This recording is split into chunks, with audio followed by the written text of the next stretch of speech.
Выездное заседание правительства Республики Молдовы состоялось в гагаузском селе Авдарма. В нем приняли участие и члены исполнительного комитета автономии. В своем приветственном обращении к участникам заседания премьер-министр Республики Молдова Павел Филипп отметил, что между центральными властями страны и региональными властями Гагаузии разрыва нет. Автономия – часть Молдовы и всегда будет иметь поддержку со stărăne Chișinău. Ședința de guvern care am hotărât să o petrecem aici în Găgăuzia, în această localitate frumoasă Avdarma, este o înțelegere că am avut-o mai din timp cu doamna Irina Vlah, bașcan al Găgăuziei, și este și o credință a mea că despre toate problemele trebuie să discutăm pe o platformă largă, trebuie să comunicăm și atunci numai decât se vor identifica și căile de rezolvare a acestor probleme.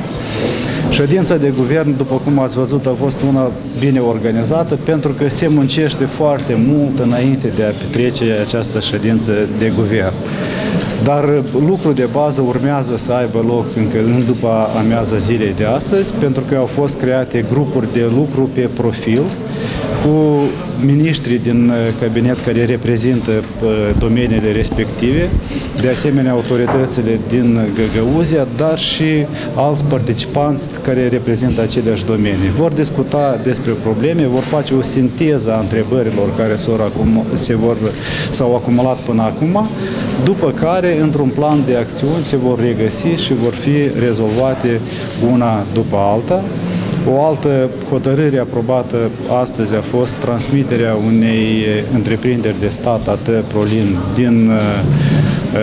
din administrației publice centrale către administrația locală și, cum vă spuneam, o să continuăm să avem această platformă de dialog și în continuare, pentru că am menționat că multe probleme se acumulează din cauza comunicării ineficiente, pe de o parte, pe de altă parte, din motivul interesului de denaturare.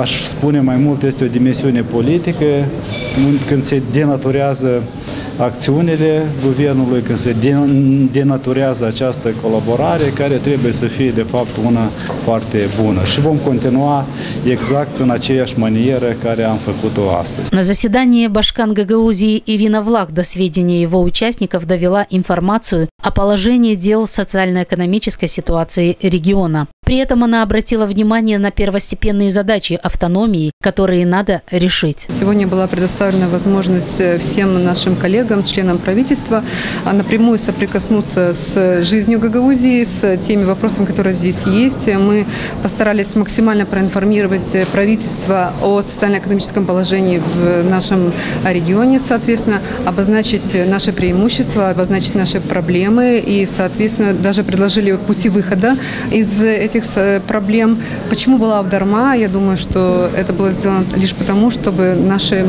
коллеги из правительства видели, что в Гагаузии есть населенные пункты, в которых действительно существует развитие, и мы хотели тем самым показать, что таких населенных пунктов должно быть больше. По итогам выездного заседания правительства было принято постановление о некоторых мерах по улучшению социально-экономической ситуации в АТО Гагаузии на 2016-2019 годы. На основании данного постановления создана рабочая комиссия из членов правительства Республики Молдова и исполкома Гагаузии, которая займется конкретно разработкой мер по этим вопросам. В программе выездного заседания правительства значились и ознакомительные с селом Авдарма мероприятия. Участники заседания посетили выставочный зал гагаузских товаропроизводителей, здание примарии села, музей истории села и другие объекты.